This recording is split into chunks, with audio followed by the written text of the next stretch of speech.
बच्चों, कैसे हो आप सब। स्वागत है आपका प्रोजेक्ट वाई ऑनलाइन के यूट्यूब चैनल पे। इस वीडियो में हम पढ़ने वाले हैं क्लास 9th का चैप्टर नंबर 9। चैप्टर 9 है आपके पास सर्कल यानी वृत्त। इस वीडियो में हम बात करेंगे कि जो आपकी सेकंड एक्सरसाइज है 9.2 उसमें कौन कौन से कॉन्सेप्ट बनते हैं। तो बेसिकली आपको उसमें perpendicular from the centre to the chord यानी कॉर्ड और परपेंडिकुलर की कुछ थ्योरम्स वगैरह है उनके बारे में डिस्कस करना है। बेसिक चीजें हम पढ़ चुके हैं कि कॉर्ड क्या होता है, बाकी जो भी चीजें हैं सेक्टर सेगमेंट सब पढ़ चुके हैं। डायमीटर रेडियस हर एक चीज हमने डिस्कस कर लिया पार्ट 1 में। तो इंट्रोडक्शन में बस यही रहेगा कि सर्कल के अंदर जो भी लाइन खींचते हैं, ड्रॉ करते हैं, उस सभी लाइन को हम क्या बोलते हैं, कॉर्ड। और जो लाइन सेंटर से होके जाती है उस कॉर्ड को क्या बोलते हैं, डायमीटर। ठीक है, बेसिक पार्ट ये आपको याद रखना है। स्टार्ट करते हैं पहले पॉइंट से। क्या कह रहा है, the perpendicular from the centre of a circle, यानी आपके पास एक सर्कल है, आपने इस सेंटर से एक परपेंडिकुलर ड्रॉ किया कॉर्ड के ऊपर। परपेंडिकुलर मतलब 90 डिग्री का। बाइसेक्ट द कॉर्ड, तो आपको प्रूफ करना है कि वो बाइसेक्ट करता है कॉर्ड को। तो आप क्या करोगे, नाम दे दोगे ओ ए बी। अगर मैं इसको इसको मिला दूं तो आपके पास दो ट्रायंगल बन जाएगा। क्या बन जाएगा, दो ट्रायंगल। कौन कौन सा, in triangle O P A and triangle O P B. ठीक है, दो ट्रायंगल आपको मिल गया। भाई ओ ए ओ बी तो रेडियस है, यानी ओ ए किसके इक्वल होगा, ओ बी के। क्यों, क्योंकि वो क्या है, रेडियस। बहुत जगह रेडियाई भी लिखते हैं, तो रेडियाई का मतलब भी क्या होता है, रेडियस। अगली चीज, ये ओपी इक्वल टू हो तो ओपी होगा। क्यों होगा, क्योंकि वो क्या है, कॉमन। उसके बाद आप क्या देखते हो कि क्वेश्चन में पहले बोला था परपेंडिकुलर है, तो परपेंडिकुलर का मतलब यहाँ पे कितने डिग्री का एंगल है, 90। यानी O P A, angle O P A is equal to angle O P B. तो अगर आपको याद होगा ट्रायंगल चैप्टर का कॉन्सेप्ट, तो वो क्या कहता है कि अगर 90 डिग्री का एंगल है, हाइपोटेनियस सेम है और कोई एक साइड सेम है, तो ट्रायंगल क्या होता है, कॉन्ग्रुएंस। यानी ट्रायंगल जो है ओपीए वो किसके कॉन्ग्रुएंस होगा, ट्रायंगल ओपीबी। भाई आपको ये चैप्टर पढ़ना है तो ट्रायंगल्स वाला चैप्टर बिल्कुल आना चाहिए। भाई रूल पूछूं आपसे तो आप सिंपल क्या कहोगे, बाई आरएचएस। आरएचएस के द्वारा दोनों ट्रायंगल आपस में क्या है, अब कॉन्ग्रुएंस कर दिया हमने। इसका मतलब क्या है, इसको इसके ऊपर रखोगे, तो जब इसके ऊपर रखोगे तो ये एपी किसके इक्वल होगा, पीबी के। कौन कहता है भाई रीजन, तो सिंपल सा रीजन है बाई सीपी। कर दिया हमने प्रूफ। तो ये प्रूफ करने का मतलब ये हुआ कि इस चीज को हम कहीं भी अप्लाई कर सकते हैं। अगर मान लो इस चीज को क्वेश्चन में यूज करना होगा तो मैं इतना सारा नहीं करूंगा, सिंपल सा रीजन लिखूंगा कि अगर ये परपेंडिकुलर है तो कॉर्ड हमेशा बाइसेक्ट होगा। अगर कॉर्ड बाइसेक्ट है तो वो हमेशा क्या होगा, परपेंडिकुलर। तो अगला भी देखो, देखो ध्यान से। अगला क्या कह रहा है, the line draw through the centre of a circle, यानी ये सर्कल है, सेंटर से लाइन ड्रॉ हो रही है कॉर्ड पे, टू बाइसेक्ट अ कॉर्ड। और वो कॉर्ड को क्या कर रही है, बाइसेक्ट। तो आपको बताना है वो परपेंडिकुलर है। अभी हमने क्या कहा था कि परपेंडिकुलर है तो बाइसेक्ट होगा, अब बाइसेक्ट होगा तो वो हमेशा क्या होगा, परपेंडिकुलर। तो भाई वापस से इसको भी डेरिवेशन प्रूफ करते हैं, एग्जाम में आ जाता है कई बार, ए ओ बी और ये बी। तो सेम तरीका मैं पूछूं कि अगर मैं बात करूं in triangle O P A and triangle OPB. ठीक है, क्या बात कर रहा हूँ, ट्रायंगल ओपीए और ट्रायंगल ओपीबी। तो आप क्या कहोगे, ये रेडियस तो इक्वल है, यानी O A is equal to O B. Reason क्या होगा कि दोनों क्या है, रेडियस। ओपी तो आपके पास कॉमन है, तो आप सिंपल सा क्या लिखोगे, OP is equal to OP, ये क्या है, कॉमन। तीसरा साइड कि एपी इक्वल टू पीबी आपको गिवन था, क्वेश्चन ने खुद ही कहा कि एपी किसके इक्वल है, पीबी के। वो पहले से ही बाइसेक्ट कर रहा है। ठीक है, पहले ही क्या कर रहा है, बाइसेक्ट। तो भाई तीन चीजें मिल गई। तीन चीजें मिलने का मतलब क्या होता है, ट्रायंगल आपके पास क्या है, कांग्रुएंस। यानी जो ट्रायंगल है आपके पास ओपीए वो किसके कांग्रुएंस होगा, ट्रायंगल ओपीबी। रीजन क्या लिखोगे आप, बाई एस एस। अब इसका मतलब क्या हुआ, ये कांग्रुएंस का मतलब क्या होगा कि हर एक पार्ट इक्वल होगा। क्या मैं इसको इसके इक्वल कह सकता हूँ, बिल्कुल कह सकता हूँ। अगर मैं कहूँ ये एंगल 1 है और ये एंगल 2 है, तो क्या लिख सकता हूँ, एंगल 1 इक्वल टू एंगल 2। आप क्या कहोगे, बिल्कुल हो सकता है भाई। रीजन पूछो आपसे तो आप क्या कहोगे भाई। अब अगर आपको 6 चैप्टर का कॉन्सेप्ट याद है तो वो क्या कहता है, अगर कोई लाइन है उसके ऊपर लाइन गिर रही है तो दोनों एंगल का सम कितना होता है, 180। यानी यहाँ पे दो एंगल कौन से, एंगल 1 एंगल 2, दोनों का सम कितना होगा, 180। कौन कहता है भाई, लीनियर पेयर। लीनियर, हिंदी में क्या कहते हैं इसे, रैखिक युग्म। ठीक है, अब एंगल 1 तो 2 के इक्वल है और 2 1 के इक्वल है, तो क्या 2 की जगह 1 रख सकता हूँ, आपके अंदर से आवाज आनी चाहिए, बिल्कुल बिल्कुल। तो यहाँ पे क्या बन जाएगा, एंगल 1 प्लस एंगल 1 इज, तो ये क्या बन जाएगा, twice of angle 1 equals to में 180, इससे ये गया, यानी एंगल 1 की वैल्यू कितनी आ जाएगी, 90। भाई ये 90 है तो इधर वाला भी 90 होगा, क्यों होगा, क्योंकि दोनों सेम है। भाई 90 का मतलब वो क्या है, परपेंडिकुलर। 90 का मतलब ही वो क्या होगा, परपेंडिकुलर। ठीक है, तो ये दो कॉन्सेप्ट को आप कहीं भी किसी भी क्वेश्चन में अप्लाई कर सकते हो। हम प्रूफ इसलिए कर रहे हैं, थ्योरम का प्रूफ इसलिए किया कि कहीं भी जरूरत पड़े तो इस चीज को हम अप्लाई कर सकते हैं, इतना ना करने के बजाय। अगला क्या कह रहा है कि equal chords of a circle are equidistant from the centre. क्या कहना चाहता है कि मान लो ये कॉर्ड है पी क्यू और ये है आर एस, दो कॉर्ड है। भाई सर्कल के अंदर कोई भी लाइन जा रही है 1 से 2 पॉइंट तक, वो तो कॉर्ड है। क्वेश्चन क्या कह रहा है कि अगर कॉर्ड इक्वल है तो इनकी दूरी सेंटर से सेम है, ये प्रूफ करना है। कि जो दूरी है वो दूरी क्या होगी, सेम। तो अगर मैं क्या करूँ, सिंपल सा लॉजिक लगाऊं, अगर मैं इसको इससे मिला दूं, इससे मिला दूं तो इसके क्या मेरे पास दो ट्राइंगल। ठीक है, आपके पास कितने ट्राइंगल बन गए। अब यहाँ पे ये वाली साइड जो होगी वो इसके इक्वल होगी, ये वाली साइड जो होगी इसके इक्वल होगी, और ये कॉर्ड जो होगा, भाई कॉर्ड तो इक्वल दे रखा है आपके पास, यानी यहाँ से अच्छे से ड्राइंग बनाते हैं, थोड़ा थोड़ा कलरिंग करते हैं इसके। क्या था आपके पास, देखो तो आपने इससे, तो आपने इससे, तो आपके पास दो ट्राइंगल आ गए। आपके पास दो ट्राइंगल आ गए, कौन कौन सा, in triangle P O Q and, एक तो पी ओ क्यू हो गया और एक कौन सा हो गया, R O S, triangle R O S. दोनों में P Q equal to R S given था। क्वेश्चन ने कहा कि कॉर्ड इक्वल है, क्वेश्चन ने पहले ही कहा कि जो कॉर्ड है वो आपस में क्या है, इक्वल, यानी ये चीज तो गिवन है। दूसरा, ये ओपी और ये ओ आर दोनों रेडियस है, यानी आपस में क्या होगा, सेम।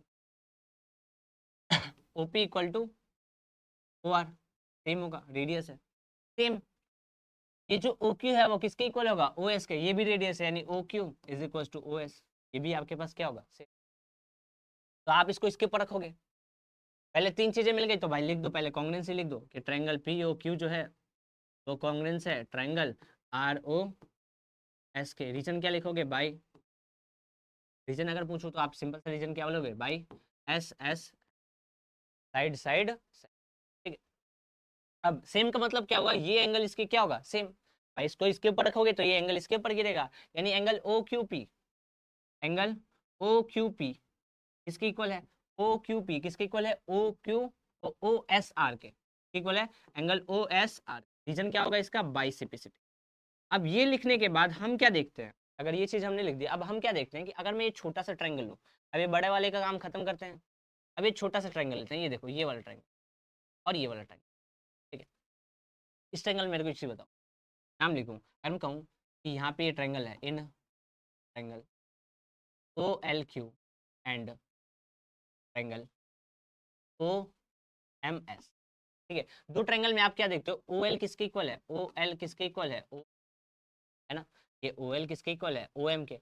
ये ये जो साइड थी ओ क्यू किसके इक्वल है, ओ एस के, रेडियस है ये भी सॉरी, हाँ, ओ एल ओ एम के इक्वल नहीं दे,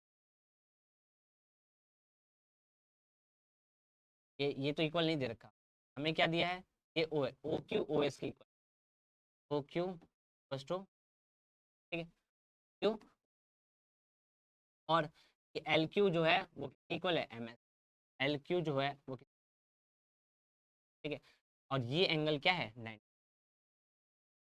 आप क्या लग, आप एंगल,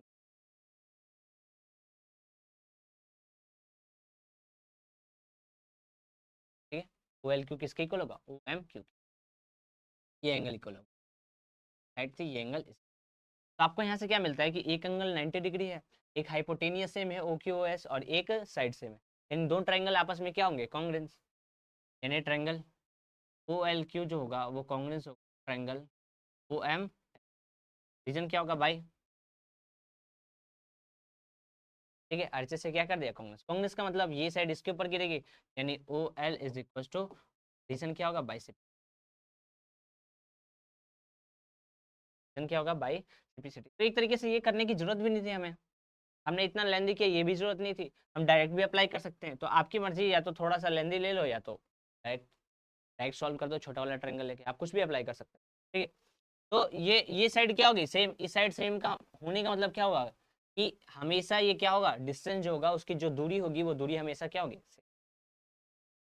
अगला देखो क्या कह रहा है, chord equidistance from the centre of a circle are equal in length, यानी ये इक्वल है तो ये भी क्या होगा।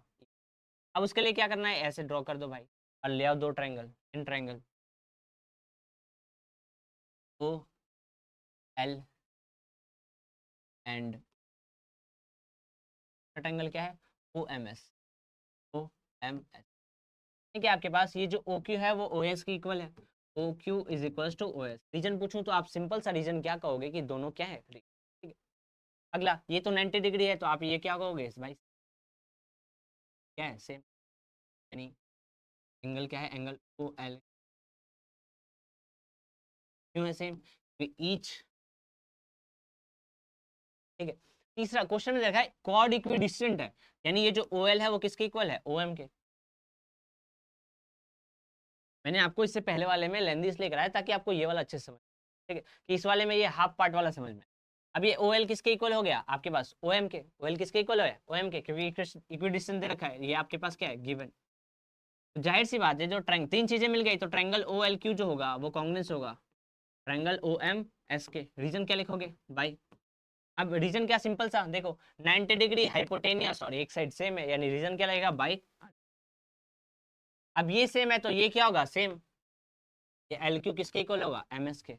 एल क्यू जो होगा वो किसके इक्वल होगा, एल क्यू जो होगा वो किसके इक्वल होगा।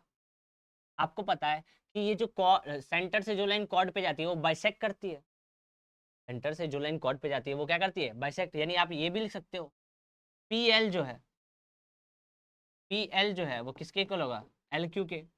और ये जो एम आर है, एम आर है वो किसके इक्वल होगा, एम एस के, है ना। भाई आपको पता है सेंटर से जो लाइन कॉर्ड पे जाती है वो हमेशा क्या करती है, बाइसेक्ट करती है। अब आप क्या करो, अगर मैं ऐड करने ही कहूँ, अगर मैं क्या कहूँ ऐड करने ही कहूँ, इसको इसको ऐड कर दूँ तो पी एल एल क्यू पूरी लाइन बन जाएगी और एम आर एम एस आना पड़ेगा। सिंपल सा लिख देते हैं, सिंपल ऐसा लिख देते हैं, ऐसे लिखते हैं कि ट्वाइस, क्या था आपके पास, अगर मैं L Q is equal to, मैंने क्या लिखा था एम एस, अगर मैं दोनों का ट्वाइस कर दूं, ट्वाइस मतलब दोनों से दो गुना मल्टीप्लाई कर दूं, डबल कर दूं, तो डबल कहने का मतलब क्या है, एल एल क्यू जो है वो दो गुना हो जाएगा। तो जब ये सेम है यानी इसका डबल क्या हो जाएगा, पी क्यू, और इसका डबल क्या हो जाएगा, यानी कॉर्ड इक्वल कर। भाई यहाँ पे ट्वाइस इसलिए लिखा है मैंने क्योंकि ये एल क्यू पी एल क्या है सेम। मैं कहता हूँ कि चार को दो भागों बांटो तो क्या आप बोलोगे, टू और टू। अब दो का डबल करूंगा तो चार ही तो आएगा, ये दोनों तो सेम है बस यहाँ पे नाम अलग अलग है, ये दो दो है बट इनका नाम क्या है अलग अलग। कोई टू बोल रहा है, कोई दो बोल रहा है, कोई टू बोल रहा है, कोई दो बोल रहा है, बट मतलब क्या है, दोगुना कर दिया तो हमारे पास ये पूरी साइड, ये पूरी साइड आगे, ये क्या है आपके पास कॉर्ड, यानी कॉर्ड क्या हो गया। तो इस चीज को आपको ध्यान देना है। लास्ट क्वेश्चन इसके ऊपर करते हैं, थ्योरम, सेकंड एक्सरसाइज में थ्योरम है और ये सिंपल सा क्वेश्चन है। क्या कह रहा है, दो सर्कल है जिनका रेडियस दे रखा है, दोनों दो पॉइंट पे इंटरसेक्ट कर रहे हैं, यानी आपको दो सर्कल बनाने हैं और सर्कल जो आपस में ऐसे बनाना है कि दो पॉइंट पे कट करे। तो अगर मैं क्या करूं कि एक ऐसे सर्कल बना दूं और एक ऐसे सर्कल, तो यहाँ दो पॉइंट पे कट कर रहे हैं, है ना। डिस्टेंस बिटवीन देयर सेंटर, यानी इस पॉइंट से सेंटर की जो दूरी है, भाई मान लो ये सेंटर है और ये सेंटर की 4 सेंटीमीटर, की दूरी कितनी है 4 सेंटीमीटर। इस सेंटर से अगर मैं रेडियस के पास जाऊं तो आपके पास 3 है, ठीक है।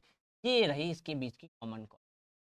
अब मुझे find the length of the common chord. Common chord का मतलब इन दोनों सर्कल के बीच में जो कॉमन कॉर्ड है, ये है आपके पास कॉमन, कॉमन कॉर्ड यही है आपके पास, ये वाली लाइन, ये क्या है कॉमन कॉर्ड जो इसमें भी आ रहा है और इस दोनों के अंदर आ रहा है। तो आप यहाँ पे सिंपल से क्या कहोगे, अगर मैं इस सेंटर से यहाँ लेके गया तो ये कितना हो गया, ये आपके पास 5 है, ये 4 है, यानी जाहिर सी बात है ये जो एंगल बनेगा वो कितने बनेगा 90। एक 5 है एक 4 है, अगर आपको पाइथागोरस थ्योरम याद हो तो वो क्या कहता है, H square is equal to P square plus B square. Hypotenuse आपके पास कितना है 5 का square is equal to, perpendicular आपके पास कितना है नहीं पता, बेस कितना है 4 का स्क्वायर। तो 25 इक्वल्स टू पी का स्क्वायर प्लस 4 का स्क्वायर 16। 25 माइनस 16 इक्वल टू में पी स्क्वायर, ये कितना हो गया आपके पास 9 इक्वल टू में पी स्क्वायर, स्क्वायर से रूट रूट 9 इक्वल टू में पी, यानी पी आपके पास आ जाएगा 3। यानी ये जो पी है वो कितना है 3। अब पता है सेंटर से जो लाइन कॉर्ड पे जाएगी वो बाइसेक्ट करेगी, यानी ये 3 है तो ये भी कितना होगा 3। टोटल लेंथ कितनी हो जाएगी 3 प्लस 3 यानी इक्वल टू में 6। खत्म कहानी, खत्म। पाइथागोरस थ्योरम लगाया हमने, थ्योरम में भी पढ़ा कि सेंटर जो लाइन कॉर्ड पे जाएगी वो बाइसेक्ट करेगी, यानी ये 3 है तो ये भी कितना होगा 3। ये निकालने के लिए ऊपर वाला ट्रायंगल या 5 4 तो ये हमेशा क्या होगा 3। तो याद रखो, या तो ये जो पाइथागोरस थ्योरम वाला कॉन्सेप्ट है वो जो आपने 8th क्लास में पढ़ा होगा, स्क्वायर एंड स्क्वायर रूट, उसमें हमने ज़्यादा डीप पढ़ा। तो आपको ये थोड़ा सा याद रखना है होता क्या है। बेसिकली आपको हाइपोटेनियस, परपेंडिकुलर और बेस राइट एंगल ट्रायंगल का पता होना चाहिए। इस वीडियो में अभी के लिए इतना ही, मिलते हैं नेक्स्ट वीडियो में जिसमें हम नेक्स्ट पार्ट की बात करेंगे।